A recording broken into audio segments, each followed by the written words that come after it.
அனைவருக்கும் வணக்கம். இன்று நம்ம புத்தாண்டுக்கு சுற்றுலா எங்கே வந்திருக்கோம்னா கன்னியாகுமரி.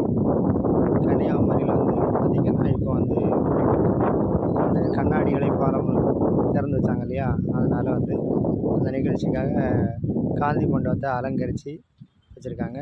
இது காந்தி மண்டபத்தில் இது பக்கத்தில் இருக்கிறது காமராஜ் மண்டபம், மணிமண்டபம். அது பக்கத்துலேயே இருக்குது. அழகாக அது லைட்டு செட் போட்டு பார்க்கறதுக்கு அழகாக இருக்குது.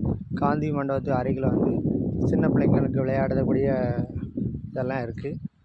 இது மின் விளக்குகளால் அலங்கரித்து பார்க்க அழகாக இது வச்சுருக்காங்க. இந்த இது முதலமைச்சர் திறந்து வச்சார் இல்லையா, அதுக்கு 2 நாள் கழிச்சு இந்த புத்தாண்டுக்காக நம்ம அங்கே போயிருந்தோம்.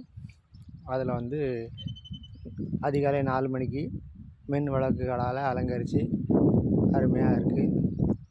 பார்க்கறதுக்கு ரொம்ப அழகாக இருந்துச்சு. அதை நல்லா சுற்றி பார்த்தோம். வந்தீங்கனாலுமே இந்த காந்தி மண்டபத்தில் உள்ளே பார்த்திங்கன்னா காந்தியோட அனைத்து புகைப்படங்கள், அவருடைய போராட்டம் எல்லாமே இருக்குது. காந்தி மண்டபத்தை சுற்றி அழகாக லைட்டிங் போட்டு பார்க்கறதுக்கு ரொம்ப அழகாக இருக்குது. காமராஜ் மணி மண்டபம், இதுவும் பார்த்திங்கன்னா மின் விளக்குகளால் அலங்கரித்து அழகாக வச்சுருக்காங்க.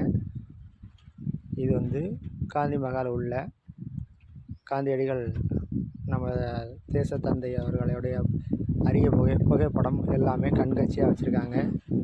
பார்க்கறதுக்கு ரொம்ப அழகாக இருக்குது, சந்தோஷமாக இருக்குது.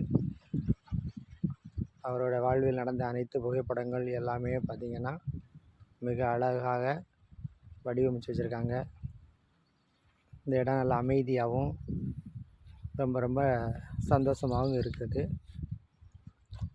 அரிய புகைப்படங்கள், இது நேரு அவர்களுடைய சேர்ந்து எடுத்த ஃபோட்டோ,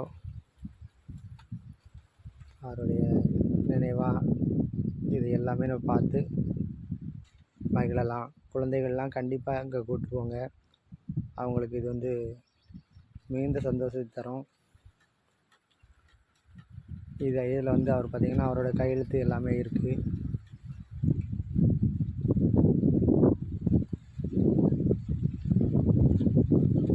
இங்கே ரொம்ப அழகாகவும் அமைதியாகவும் இருக்குது. நிச்சயமாக சுற்றுலா போனீங்கன்னா காந்தி மண்டபத்துக்கு குழந்தைகளை கண்டிப்பாக கூப்பிட்டு எல்லோரும் குடும்பத்தோடு சுற்றி பார்க்கறதுக்கு நல்ல ஒரு இடம். சுற்றுலாவுக்கு ஏற்ற அமைதியான இடம். இதை சுற்றி நிறைய சுற்றுலாத்தலங்களும் இருக்குது. அங்கேயும் நம்ம போய் சுற்றி பார்க்கலாம்.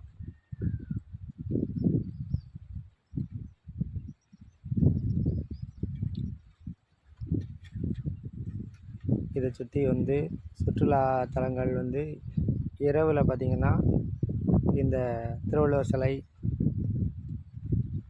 மிக பக்கத்தில் இருக்கக்கூடிய விவேகானந்தர் பாறை, இது எல்லாமே முன்னால் பார்த்திங்கன்னா படகுல தான் ரெண்டையுமே போவாங்க. சில நேரத்தில் கடல் அலைகள்லாம் சீற்றம் தண்ணி கம்மியாக இருக்குது. இந்த மாதிரி காரணத்தினால அந்த படகு போக்குவரத்து 2 பாறைக்கும் ஊடால உள்ளதை சில நேரம் நிறுத்தி வச்சுருவாங்க. இது எல்லாம் தவிர்க்கிறதுக்காகத்தான் இப்போதைக்கு இந்த 2 இதையுமே இணைச்சி கண்ணாடி பாலம் அமைச்சிருக்காங்க. இது மின் விளக்குகளால் அலங்கரிக்கக்கூடிய இந்த இதை நான் இரவு நேரத்தில் அதில் நின்று பார்க்குறதுக்கு ரொம்ப அழகாக இருந்துச்சு. நீங்களும் போனீங்கன்னா இரவு நேரத்தில் போனீங்கன்னா இந்த மாதிரி நம்ம பார்க்குறதுக்கு கடல் ஓரத்தில் தடுப்பு வேலி மாதிரி அணைச்சி எல்லாம் வச்சுருக்காங்க.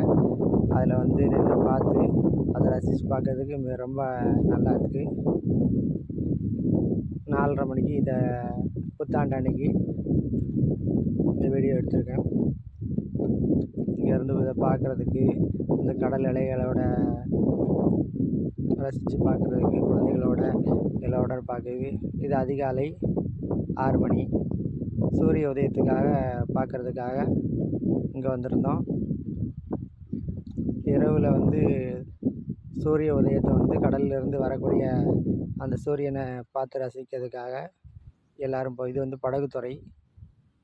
இங்கே இருந்தால் படகு அந்த விவேகானந்தர் பாறைக்கு கூட்டு போவாங்க. அந்த படகுக்கு வந்து சாதாரண கட்டணமாக வந்து 75 ரூபா வசூலிக்காங்க ஒரு நபருக்கு. ஸ்பெஷலாக 300 ரூபான்னு சொல்லி ஒரு கட்டணம் வச்சுருக்காங்க. அது காலையில் 8 மணிக்கு இந்த படகு போக்குவரத்து தொடங்குது தினமும். இதுதான் விவேகானந்தர் பாறையிலேருந்து கன்னியாகுமரி. இதில் வந்து நடந்தே இப்போ அந்த கடல் அந்த கண்ணாடி வழியாக நடந்தே போய் அதை பார்த்து ரசிக்கலாம். இது வந்து மழை நேர காலமாக இருக்கிறதுனால சூரிய உதயம் சரியாக தெரியலை. புத்தாண்டுக்கு வந்து ஏகப்பட்ட பேர் வந்து இந்த சூரிய உதயத்தை பார்க்கறதுக்காக குவிஞ்சிருந்தாங்க.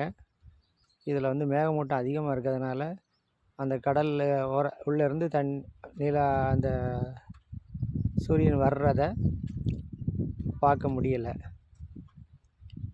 வெளிச்சம்தான் வருது, உள்ளே இருந்து வர்றது மாதிரியான இதை ரசிக்க முடியலை. மேகம் அதிகமாக இருந்துச்சு.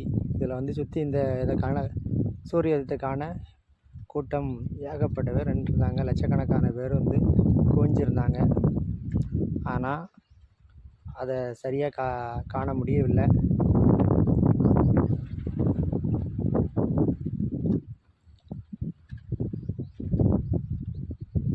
மழை காலமாக இருக்கிறதுனால மேகமூட்டங்கள் ரொம்ப அதிகமாக இருந்துச்சு.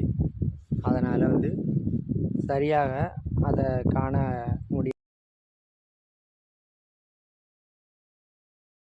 இதை காணதுக்காக இவ்வளோ பேர் குவிஞ்சிருந்தாங்க புத்தாண்டுக்காக. அனைவருக்கும் ஏமாற்றம்தான் கிடச்சிச்சு. இருந்தாலும்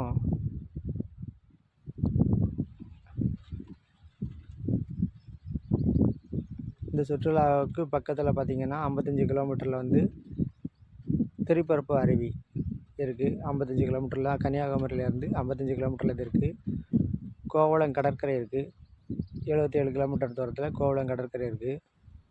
அங்கேயும் நம்ம சுற்றுலாவுக்கு இங்கேருந்து போகலாம். திருப்பரப்பு அருவி போகிற பாதையில் பார்த்திங்கன்னா ஒரு 20 கிலோமீட்டரில் சுசீந்திரம்னு சொல்லி ஒரு பழமையான சிவன் கோயில் இருக்குது. அங்கேயும் போகலாம். அதுக்கடுத்து பத்மநாதபுரம் அரண்மனைன்னு சொல்லி இருக்குது. அதுவும் போகிற பாதையில் தான் இருக்குது. அதையும் பார்த்து ரசிக்கலாம். அதுக்கடுத்து தொட்டிப்பாலம் அப்படிங்கிற இடமும் வந்து திருப்பரப்பு அருவி போகிற பாதையிலே இருக்குது. இந்த 55 கிலோமீட்டர்லேயே நம்ம எல்லாமே பார்த்து சுற்றுலாவுக்காக போகலாம். மலைப்பாதையாக இருக்கிறதுனால பாதை கொஞ்சம் ரோடு கொஞ்சம் சுமாராக தான் இருக்கும். இருந்தாலும் நம்ம சுற்றுலாவுக்கு காண வேண்டிய இடம். குழந்தைகளுக்கு குற்றால அருவி மாதிரி திருப்பரப்பு அருவி ரொம்ப நல்லா இருக்குது. அதில் குளிக்கிறதுக்கு ஒரு நபருக்கு 10 ரூபா தான் கட்டணம் வசூலிக்காங்க. அதனால் கன்னியாகுமரி வந்தவங்க திருப்பரப்பு அருவி போங்க. போய் பிள்ளைகளோட குடும்பத்தோட சுற்றுலாவை என்ஜாய் பண்ணுங்கள். இந்த வீடியோ பிடிச்சிருந்தா சப்ஸ்கிரைப் பண்ணுங்கள். நன்றி, வணக்கம்.